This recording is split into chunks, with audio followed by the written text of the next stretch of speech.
दोस्तों, कई बार सच्चाई आंखों के सामने होती है, लेकिन फिर भी हम उसे देख नहीं पाते। एक अच्छे और पुराने अनसुलझे रहस्य की तरफ आकर्षित होना इंसान का स्वभाव होता है, खास तौर पर जब वो अनूठा हो। और ठीक यही मैं आज आपके सामने पेश करने जा रहा हूँ। आसमान से गिरने वाली रहस्यमय मीट से लेकर अब तक की सबसे फेमस टीवी हाईजैकिंग की घटना तक, आइए कुछ सबसे अजीब अर्बन मिस्ट्रीज के बारे में जानते हैं, जिनको कोई भी सॉल्व नहीं कर पाया है। Mystery soda machine. दोस्तों, सिएटल के कैपिटल हिल पर मौजूद ये वेंडिंग मशीन शहर के हाल ही के इतिहास के सबसे अजीब रहस्यों में से एक बन गई है। इसकी उम्र और लगभग पूरी तरह से ग्रेफिटी से ढके होने के अलावा ये मशीन एक रेगुलर वेंडिंग मशीन से अलग है, क्योंकि इसमें कोई स्पेसिफिक ड्रिंक ऑर्डर करने का ऑप्शन मौजूद नहीं है। इसके बजाय कस्टमर्स इसके ऊपर 6 पुराने पीले मिस्ट्री बटन देख सकते हैं, जिनमें से हर एक को दबाए जाने पर सोडा का एक पूरी तरह से रैंडम कैन निकलता है। यह अजीब मशीन पहली बार 1990 के दशक में शुरुआत में दिखाई दी थी, और ये बहुत ही यूनिक और रेयर सोडा कैन डिस्पेंस करने के लिए जानी जाती है, जिनमें से कई तो 1980 के दशक से ही उपलब्ध नहीं है। यहाँ तक कि बंद हो चुके हुब्बा बुब्बा सोडा, क्रिस्टल पेप्सी और बेकन इन्फ्यूज्ड कोका कोला के कैंस भी इस मशीन से निकलने की अफवाहें हैं। कुछ मौकों पर जब ये पुरानी मशीन खराब हो गई थी, तो सिएटल के लोगों ने कहा कि इसे हमेशा कुछ ही दिनों में ठीक कर दिया जाता है। फिर कोई भी नहीं जानता कि मशीन आई कहां से, कौन इन्हें इतने समय से भर रहा है और इनका रख रखाव कर रहा है, या कैसे वो लगातार इन सभी रेयर सोडा कैंस को दे पा रहे हैं। जून 2018 में चीजें तब और ज्यादा अजीब हो गई, जब ये मिस्ट्री मशीन अचानक से गायब हो गई। जो भी कुछ बचा था वो उस रहस्यमय मालिक द्वारा उस जगह पर छोड़ा गया एक गुप्त नोट था, जहां मशीन आमतौर पर रहती थी, जिसमें दावा किया गया था कि मशीन घूमने फिरने के लिए गई है। इसके तुरंत बाद कुछ तस्वीरें वेंडिंग मशीन के फेसबुक पेज पर पोस्ट की जाने लगी। जी हाँ, मशीन का अपना फेसबुक पेज भी है। इन तस्वीरों में इस मशीन के कई अनफोटोशॉप्ड कारनामों को दिखाया गया, जो इसकी एब्सेंस के दौरान इसने किए थे। इस रहस्यमय मशीन के बारे में इंटरनेट पर कई अजीब और गरीब कहानियां चल रही हैं, जिनमें से कुछ का दावा है कि इस पर भूत कसा है, लेकिन सबसे दिलचस्प कहानी यह है कि इस मशीन का रखरखाव ब्रॉडवे लॉकस्मिथ के मालिकों द्वारा किया जाता है, जिस स्टोर के पीछे ये मशीन मिली थी। इस कहानी को मजबूत बनाने वाला सच ये है कि इस मशीन को इलेक्ट्रिकल पावर ब्रॉडवे लॉकस्मिथ से मिलता है, और उस पर एक ऐसा ताला लगा था जो उस स्टोर में बेचा जाता था। हालांकि इस सबूत के बावजूद ब्रॉडवे लॉकस्मिथ का मालिक 10 साल से भी ज्यादा समय से एक ही कहानी पर अड़ा हुआ है। उनका दावा है कि वो नहीं जानते कि मशीन का मालिक कौन है, और उन्होंने कभी किसी को इसे खोलते नहीं देखा। बेशक ये संभव है कि ब्रॉडवे लॉकस्मिथ इस सोडा साजिश में शामिल हों, लेकिन अजीब बात यह है कि जब Seattle city vending machine permit के अधिकारियों को सिएटल टाइम्स द्वारा संपर्क किया गया था, तो आश्चर्यजनक रूप से ये पता चला कि इस मशीन का कहीं भी कोई ऑफिशियल रिकॉर्ड मौजूद नहीं था, जबकि कुछ लोगों ने किसी को इस मशीन को खोलते या फिर से स्टॉक करते हुए देखा है। फेसबुक और ट्विटर यूजर्स ने खुली मशीन के सामने एक आदमी और औरत की गुप्त तस्वीरें भी शेयर की हैं। हालांकि इन तस्वीरों में से ना तो कोई सामने आया है और ना ही किसी की पहचान हुई है। 2019 के बाद से ज्यादातर चुप रहने के बावजूद मशीन के फेसबुक अकाउंट ने 2020 के अंत में एक अपडेट दिया था, जो ये बताता है कि जल्दी ये फिर से दिखाई देगी, जो कि लोगों और प्रशंसकों के लिए बहुत ही आश्चर्य की बात है। अब तो सिर्फ कहीं और से सोडा का जुगाड़ करो और इसके शानदार रिटर्न का इंतजार करो भाई। शायद इस ग्रैंड मिस्ट्री को पूरी तरह सुलझाने के लिए दूसरे सुराग भी सामने आने लगेंगे। और लौटने की बात करें तो आपका चेहरा देख लेना फिर से सोडा पीने जैसा मजेदार होगा। इसलिए उस लाइक बटन को हिट करना मत भूलिए, और अमेजिंग वीडियोस के जरिए खुद को बार बार तरोताजा होने के लिए सब्सक्राइब बटन भी जरूर दबाएं। तो चलिए अब वापस लौटते हैं सचमुच के सिर खुजाने वाली अर्बन मिस्ट्रीज पर। TV head. दोस्तों, अमेज़न पार्सल से लेकर देर रात तक होने वाली पोस्टमेट्स डिलीवरी तक हम सभी इन दिनों अपने दरवाजे पर चीजें पाने के आदी हैं। लेकिन हेनरिको काउंटी वर्जीनिया में लोगों ने अपने बरामदे में उनके लिए कुछ इतना अजीब पड़ा हुआ पाया कि उन्हें लगा कि वो एक फिल्म का हिस्सा है। अगस्त 2018 की एक सुबह जब लोगों की नींद खुली, तो उन्होंने अपने सामने के बरामदे में पुरानी टीवी सेट रखे हुए देखे। लोग बड़ी संख्या में पुलिस को कॉल कर रहे थे, जिनमें से कुछ को ये शरारत दूर दूर तक एक मजाक नहीं लगी। इसके अलावा कुछ लोगों को उनके डोरबेल कैमरा में रिकॉर्ड भी किया गया। कुछ बेहद अजीब फुटेज भी मिले, जिसमें दिखाया गया था कि टीवी एक बंदे द्वारा अपने सिर पर टीवी पहने हुए वहां पर रखा गया था। इस अजीब आदमी ने 50 से ज्यादा घरों के दरवाजे पर पुराने स्कूल के बॉक्स टीवी सेट पहुंचाए और लोगों को सोचने पर मजबूर कर दिया कि क्या वो ट्वाइलाइट जोन में है। All right, you machines. You're not going to intimidate me.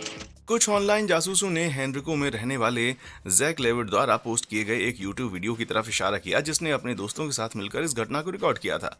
कुछ लोगों का कहना है कि जैच ने अपने यूट्यूब चैनल के व्यूज बढ़ाने के लिए शरारत की थी, लेकिन जिस स्पीड से उसने ये वीडियो बनाया था, उसके अलावा उसे टीवी वाली घटना से जोड़ने का कोई और ठोस सबूत मौजूद नहीं था। लेकिन इस अजीब घटना के कुछ ही हफ्तों बाद पुलिस ने कहा कि वो मामले की जांच कर रही है और 19 साल के गुमनाम लड़के से पूछताछ की जा रही है। अंदाजा लगाइए कि उस वक्त और कौन 19 साल का था। जी हाँ, जैच लेविट। ऐसा लगता है कि पुलिस ने अपराधी को पकड़ लिया, लेकिन कोई भी संदिग्ध नाम या आगे की जानकारी आधिकारिक तौर पर जारी नहीं की गई थी। तो ऐसा लगता है कि ये जासूसी थ्रिलर कुछ और सालों तक जारी रहेगा। Mystery meat. दोस्तों, जुलाई 2017 में एक जोरदार दुर्घटना ने फ्लोरिडा के एक परिवार को आधी रात में जगा दिया, जिसे उन्होंने तूफान की एक शुरुआत समझ लिया था। लेकिन अगली सुबह उन्होंने जो देखा उसने उन्हें उसका जवाब जानने के लिए बेताब कर दिया। एडियर परिवार 15 पाउंड के आधे जमे हुए इटालियन सॉसेज मीट और पोर्क मीट के टुकड़ों को देखकर हैरान था, जो कि कथित तौर पर उनकी छत पर आसमान से गिरे थे। छत पर न सिर्फ मीट के 3 बड़े पैकेट थे, बल्कि उनके साइड यार्ड में 2 और थे, जिससे वो लोग हैरान थे कि आखिर ये मीट आया कहां से था। सॉसेज की कहानी तब तक जारी रही जब पैकेट के लेबल में देखा गया कि मीट एडियर के घर से 150 मील पश्चिम में मौजूद एक फूड स्टोर से आया था। वेयरहाउस के मालिक ने माना कि मीट उनके वेयरहाउस से आया था और इसे 6 महीने पहले पैक किया गया था। उन्होंने मीट को एक लैंड सर्विस कंपनी को बेच दिया था, जिसके मालिक का कहना है कि उसे मीट लाना याद है, लेकिन उसे इस बात का कोई अंदाजा नहीं है कि ये किसी की छत पर कैसे पहुंचा होगा। वेयरहाउस के मालिक ने रहस्य का पर्दाफाश करने वाली पार्टी के लिए एडियर परिवार के लिए और भी ज्यादा मीट लाने की पेशकश की। अभी तक कोई सुराग नहीं मिलने के कारण परिवार का मानना है कि वो मीट पास में मौजूद 3 लोकल एयरपोर्ट्स में से किसी एक के प्लेन से गिरा होगा, लेकिन उन्हें उस रात ऊपर से किसी भी प्लेन के गुजरने की आवाज नहीं सुनाई दी थी। इसके अलावा आप ये सोच रहे होंगे कि उस ऊंचाई से गिरने वाले फ्रोजन मीट के पैकेट से छत में छेद भी हो सकता है। और एक थ्योरी ये है कि यह निश्चित रूप से सिर्फ एक शरारत है और किसी ने वॉल्टर वाइट स्टाइल में मीट को छत पर फेंक दिया होगा। लेकिन ये तर्क भी बेकार है, क्योंकि मीट बैग्स इतने भारी होते हैं कि उन्हें आसानी से छत पर फेंका ही नहीं जा सकता। फेडरल एविएशन एडमिनिस्ट्रेशन ने अभी तक इस घटना के बारे में कोई बयान जारी नहीं किया है या उस रात उड़ान भरने वाले विमानों के बारे में कोई जानकारी नहीं दी। मुझे लगता है कि फ्लोरिडा में बादल छाए रहेंगे और मीट बॉल और सॉसेज की संभावना तब तक बनी रहेगी जब तक कि स्काईफॉल का रहस्य नहीं सुलझ जाता। असली अचार। दोस्तों, डेस पेरिस इलाके से गुजरने वाले मिसौरी के लोगों को अपनी रोजमर्रा की यात्रा में अक्सर एक अजीब तरह की चीज देखने को मिलती है। अचार का इकलौता और अजीब सा जार अक्सर I-270 नॉर्थ की तरफ जाने वाले रैंप पर पड़ा होता है। लेकिन इस मामले में असली समस्या ये है कि कोई नहीं जानता कि अचार कहां से आ रहे हैं। हाईवे ट्रेवलर्स और अचार के शौकीनों ने इस रहस्य को बहुत पसंद किया और तुरंत एक फेसबुक ग्रुप बनाया जो जानना चाहता था कि कैसे और क्यों ये जार I-270 हाईवे पर पहुंच रहे थे। लेकिन किसी अजनबी को ये एक बहुत बड़ी समस्या नहीं लग सकती है। ये अचार 2012 से एक ही जगह पर दिखाई दे रहे हैं, लगभग ऐसे जैसे वो किसी अजीब अचार के देवता को लगातार चढ़ाया जाने वाला प्रसाद हो। फिर भी जार की मौजूदगी के संबंध में कोई कंसिस्टेंट पैटर्न अभी तक सामने नहीं आया और जार महीनों के लिए गायब भी हो जाते हैं। इस मायावी अचार को आखिरी बार मई 2021 में देखा गया था, लेकिन किसी को भी इन अजीब चीजों को वहां छोड़ते हुए कभी नहीं देखा गया। इसलिए इस रहस्य को सुलझाना उतना ही मुश्किल है जितना कि एक अचार के जार को खोलना। लेकिन रहस्यमय तरीके से रखी गई ये चीजें लोगों द्वारा हाईवे पर देखी गई सबसे अजीब चीजों में से नहीं है। इसलिए और जानने के लिए बने रहिए हमारे साथ। लटकी हुई होंडा। दोस्तों, मई 2018 में एक दिन सुबह काम पर ड्राइव करके जाते हुए लोगों के लिए वो सुबह एक बेहद ही बोरिंग रूटीन की जगह अचानक चौंकाने और दिल दहलाने वाली बन गई। वजह थी एक अनहोनी घटना। डॉन वैली के मिलवुड ब्रिज के नीचे जमीन से लगभग 30 फीट की दूरी पर लटकी हुई एक कार को देखकर ड्राइवर हैरान रह गए। ये कार सिर्फ एक इलेक्ट्रिक केबल के एक मोटे से टुकड़े के सहारे लटकी हुई थी। इतना ही नहीं, नीले रंग की इस होंडा सिविक कार में खिड़कियां भी नहीं थी। सबसे पहले पुलिस ने सोचा कि ये लटकती हुई कार कोई मूवी प्रॉप होना चाहिए, लेकिन जल्दी ही शहर के अधिकारियों से पता चला कि इस इलाके में किसी फिल्म की कोई शूटिंग नहीं हुई थी। किसी ने भी कार को पुल से नीचे उतरते हुए नहीं देखा और ना ही उन लोगों को जो कि कह रहे थे कि ये कार पता नहीं कहां से आ गई। माना जाता है कि इस स्टंट को कुछ प्रैंकस्टर्स ने अंजाम दिया था, लेकिन स्पेशल यूट्यूब प्रैंकस्टर्स द्वारा नहीं, जो ये दावा करते हैं कि ये तो एक सोशल एक्सपेरिमेंट है मेरे भाई। इसे पूरा करने के लिए जिसने भी ऐसा किया होगा उसे फिजिक्स और इंजीनियरिंग की बड़ी समझ होगी।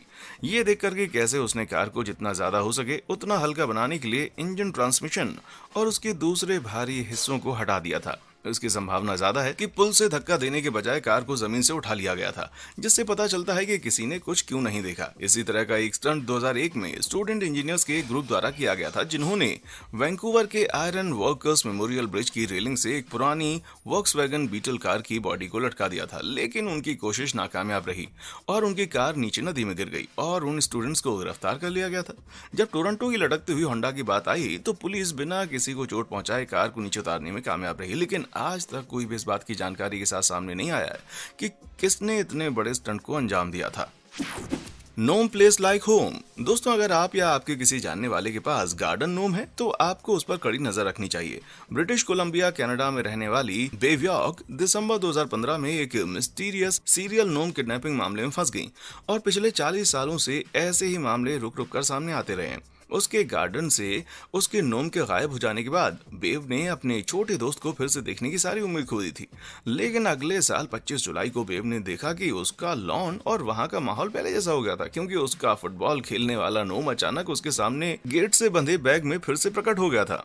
उसके लंबे समय से खोए हुए साथी ने उसे एक गिफ्ट के रूप में एक अच्छी तरह से बनाए गए फोटो एल्बम के रूप में आश्चर्यचकित कर दिया था, जिसमें उसके कई कारनामों को दिखाया गया था। जब वो चला गया था, पहला पेज नोम के हाथ से लिखे हुए नोट से शुरू हुआ, जिसे अब लियोपोल्ड नाम दिया गया है, ये बताते हुए कि वो कहाँ था।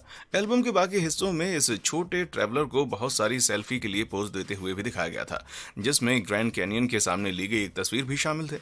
उसने मैक्सिको के अद्भुत समुद्र तटों पर कुछ ड्रिंक्स पीने के लिए भी समय निकाला था। ये बहुत ही मजेदार हो सकता है, लेकिन लियोपोल्ड अपने फ्रंट यार्ड घर को छोड़ने वाला पहला नोम नहीं है, क्योंकि ट्रैवलिंग नोम प्रैंक 1980 के दशक से चला आ रहा है। इसके पार्टिसिपेंट्स द्वारा नोमिंग नाम की एक एक्टिविटी में लॉन नोम्स को टेम्पररी रूप से किडनैप किया जाता है। बहुत सी एक्टिविटीज करते हुए अपने प्यारे नोम की बहुत सारी तस्वीरें भेजने के बाद उन्हें अक्सर उनके मालिकों को लौटा दिया जाता है। वास्तव में एक ट्रैवलिंग नोम प्रैंक का मामला पहला ऑस्ट्रेलिया में 1986 का है, जब उसके किडनैपर्स द्वारा बिल्बो नाम के एक नोम पर एक मैसेज छोड़ने का दावा किया गया था, जिसमें लिखा था, प्रिय माँ, अब मैं और अकेला नहीं रह सकता, मैं दुनिया घूमने के लिए निकला हूँ, चिंता मत करो, मैं जल्दी वापस आ जाऊंगा, लव बिल्बो।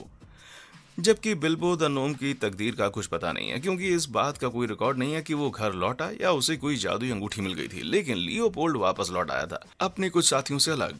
बेव अपने गार्डन फ्रेंड के कारनामों से खुश थी और उसने फोटो एल्बम बनाने में की गई कड़ी मेहनत की तारीफ करते हुए सोचा कि ये पूरा किस्सा बहुत ही प्यारा था। किडनैपर का पता लगाने का इकलौता इशारा जो बेव के पास मौजूद था, वो एक सोते हुए बच्चे के पास में लियोपोल्ड की एक प्यारी सी तस्वीर थी। हालांकि बेव का कहना है कि उसे नहीं पता कि वो बच्चा कौन हो सकता है, इसलिए लियोपोल्ड के किडनैपर्स की असली पहचान एक रहस्य बन गई है। द लेदरमैन। दोस्तों, न्यूयॉर्क का वेस्टचेस्टर काउंटी कई शहरी कहानियों के लिए जाना जाता है। चुड़ैलों और फार्म हाउस भूतों की पुरानी कहानियों के बावजूद कोई भी कहानी उतनी दिलचस्प नहीं जितनी कि एक गुमनाम अजनबी की कहानी, जिसे कुछ अजीब और गरीब कपड़े पहनने के लिए जाना जाता है। 19वीं सदी के अमेरिका में वेगा बांड के नाम से जाने जाने वाले बहुत से लोग थे जो बिना घर के एक जगह से दूसरी जगह घूमते रहते थे। इन भटकते लोगों की कहानियां अक्सर उन शहरों के आसपास फैलती हैं जहां वो अक्सर जाते थे, और कई वेगा बांड अपनी कहानियों को शहर के लोगों को सुनाते थे जहां से वो गुजरा करते थे, एक आदमी को छोड़कर। 1857 में वेस्टचेस्टर में एक रहस्यमयी वेगा बांड दिखाई दिया जो शुरू से ही शहर के लोगों को हैरान करता था।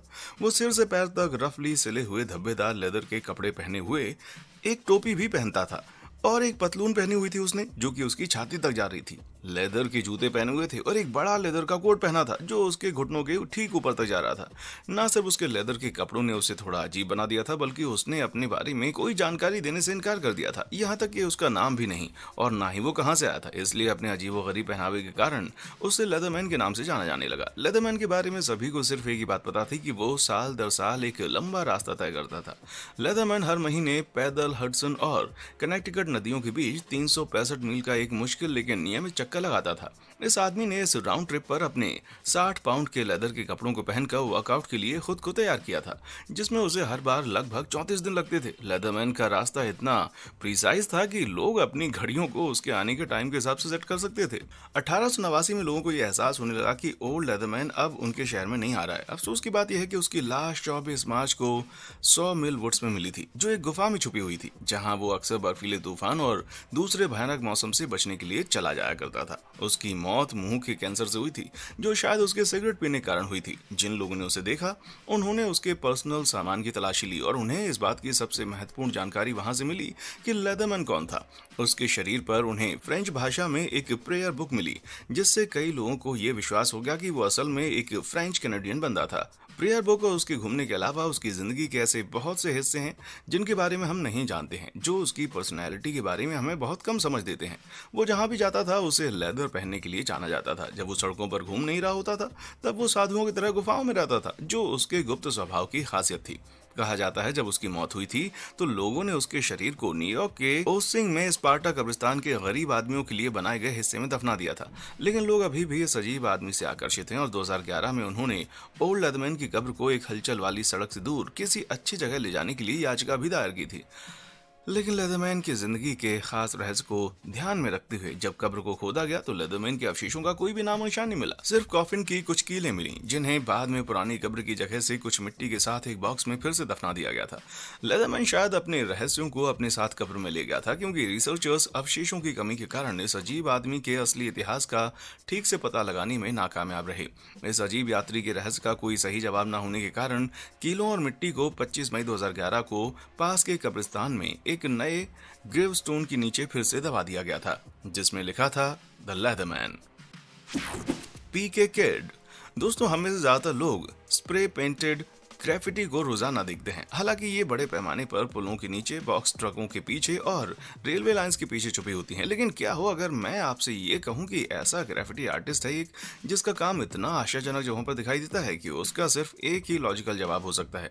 क्या इसके पीछे स्पाइडरमैन का हाथ है? वेल, इस मायावी पीके किड के लिए ये बस एक दिन का काम है। अपने नाम के बावजूद ये साहसी स्ट्रीट आर्टिस्ट अपने काम के साथ पेंटिंग को एक ऊंची जगह पर ले जाने से नहीं डरता। उसके काम को पूरे न्यू जर्सी और यूनाइटेड स्टेट्स ऑफ अमेरिका में कुछ बहुत ही शानदार जगहों में देखा गया है जिसमें पानी के ऊंचे टावर और ऊंची बिल्डिंग की दीवारें शामिल हैं। तो वो इन टैग्स को इतनी ऊंची जगहों पर लेकर कैसे गया? वेल, पक्के तौर पर तो कोई नहीं जानता, लेकिन ऐसा माना जाता है कि ये एक टीम एफर्ट हो सकता है।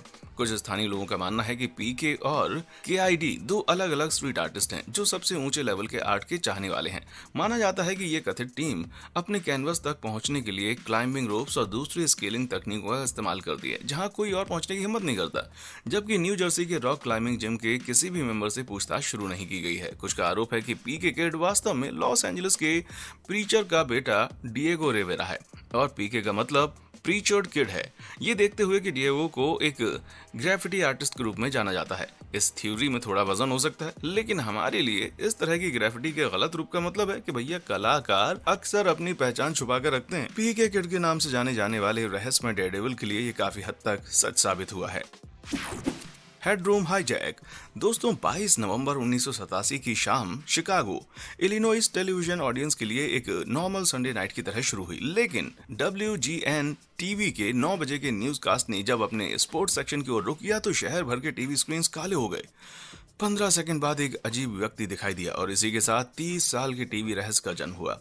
वीडियो में दिखाया गया है कि एक आदमी रबर मास्क और कॉस्ट्यूम पहने हुए और वो स्क्रीन के चारों तरफ घूम रहा है और उसमें खराब ऑडियो के अलावा कुछ भी नहीं था। वीडियो कुल मिलाकर सिर्फ 13 सेकंड तक चला जब इंजीनियर्स को चीजों को सही करने में लगभग 30 सेकंड का समय लग गया था। ये घटना न सिर्फ गंभीर रूप से डरावनी थी बल्कि इसने नेटवर्क को भी पूरी तरह से हैरान कर दिया था। नेटवर्क के इंजीनियर्स ने शुरू में माना कि ये रुकावट एक कर्मचारी का काम हो सकता था और उन्होंने तुरंत स्टूडियो की तलाशी शुरू कर दी, लेकिन उन्हें वहां कोई नहीं मिला। ये पता चला कि ब्रॉडकास्ट पहले से ही रिकॉर्ड किया गया था और WGN के सिग्नल को किसी और ने हाईजैक कर लिया था जिसने उस रात शिकागो के टीवी देख रहे दर्शकों को अपना अनोखा शो दिखाया था। जैसे कि हर कोई फिर से आराम करने लगा और शाम की खबर पर हुई उस अजीब रुकावट के बारे में भूल गया। हैकर्स ने फिर से अपना कमाल दिखाया। इस बार PBS पर टेलीकास्ट होने वाले डॉक्टर हु के एपिसोड के बीच में बात ये थी कि इस बार चैनल के इंजीनियर रात को घर चले गए थे, इसलिए इस ट्रांसमिशन को रोकने वाला कोई नहीं था। दर्शक इसे देखकर हैरान थे। इनमें से कुछ गुस्से में थे, ज्यादा बेफिक्र थे और कुछ ने तो इसके खूब मजे लिए। दूसरी तरफ नेटवर्क के अधिकारी दूर दूर तक खुश नहीं थे और उन्होंने इस बात की पूरी जांच शुरू कर दी कि टीवी अटैक के पीछे कौन था। यहाँ तक कि उन्होंने FBI से भी संपर्क किया। अगर आप सोच रहे हैं कि वो अजीब मुखौटा किसे पोर्ट्रे कर रहा था, तो वो मैक्स हेडरूम नाम का एक टीवी कैरेक्टर था जो पहली बार 1985 से max headroom 20 minutes in the future नाम की अपनी खुद की बनी टीवी फिल्म में दिखाई दिया था। उन्होंने बाद में एक कॉमेडी टीवी शो में एक टीवी होस्ट के मॉडर्न डायोस्टोपियन डिजिटल डुप्लीकेट का किरदार निभाना शुरू किया था जो मैक्स हेडरूम की सरकास्टिक बातों के साथ म्यूजिक वीडियो और टॉक शो सेगमेंट को इंटरेक्ट करता है। जी हाँ, 80 का दशक बहुत ही अजीब था। हाईजैकिंग के समय ये शो काफी लोकप्रिय था, इसलिए ज्यादातर दर्शकों ने उसे पहचान लिया होगा। इसके अलावा हैकर्स ने उनके शो की इस हद तक नकल की कि उसके पीछे वाला घुमावदार लाइन बेस्ड कलरफुल बैकग्राउंड काफी हद तक हूबहू कॉपी कर लिया गया। आज तक अपराधी को नहीं पकड़ा जा सका और हजारों कहानियां सामने आ चुकी हैं। ज्यादातर लोग दावा करते हैं कि ये एक एम्प्लॉय था जो WGN के खिलाफ था, लेकिन वीडियो में कोई क्लियर मैसेज नहीं था और कोई मकसद भी नहीं दिख रहा था, इसलिए किसी को भी दोष देना मुश्किल है। To make a world and the world is full of strange things.